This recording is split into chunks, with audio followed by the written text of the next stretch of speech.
All right, so it is Friday. I am taking half a day. I am cooking some wonderful bacon and some French toast. And then here in a few minutes, a buddy's gonna be over and we are going to put together the Y-Wing. So we'll see how fast we can get it done. It should be a fun day. It's gonna be a very delicious breakfast and it's going to be a fun build. We'll see. He's done this one before, so he's gonna bring over his instruction book and see if we can make it go a little bit faster, splitting the bags up. We'll see how it goes. We're not sure, but we'll have fun either way. I mean, just look at this wonderful, juicy, very delicious bacon. Can't wait.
All right, so there you have it. That is the completed Y-Wing, the Ultimate Collector Series. I bought it a few years back, but it's just been sitting in the box for a while.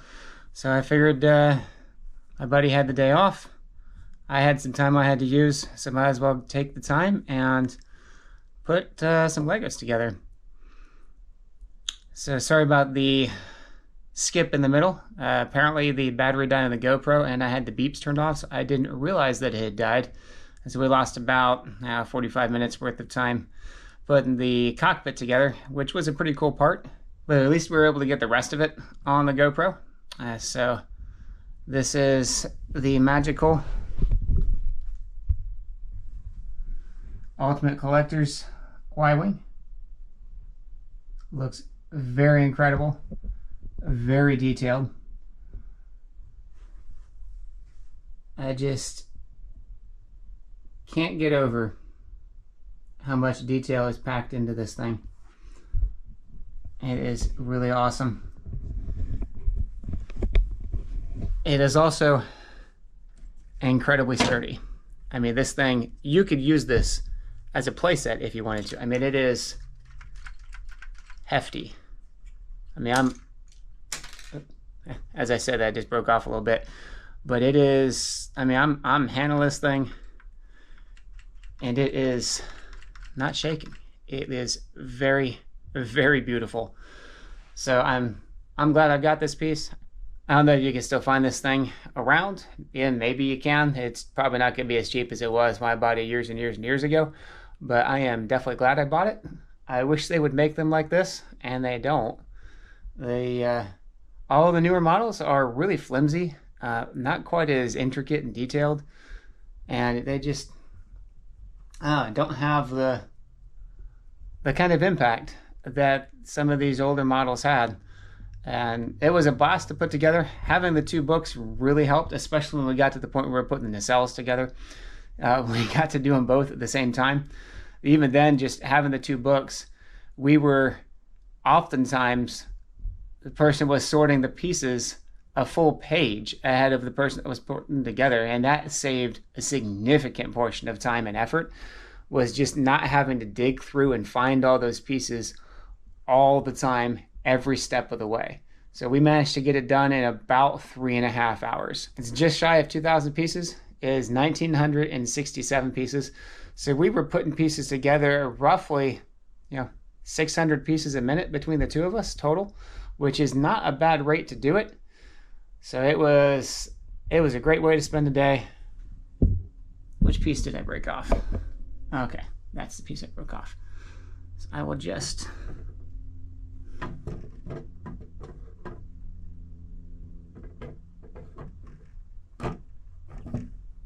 put that right back on the stand.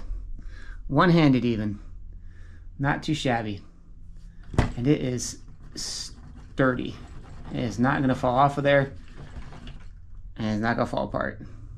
This is definitely right up there at the top of my list of my favorite builds. In pretty close contention is probably the Nebulon. This is also one of my favorites. It doesn't hurt that it's also one of my favorite ships in Star Wars. And I'm glad that they made a model for it. I wish they would make a bigger one.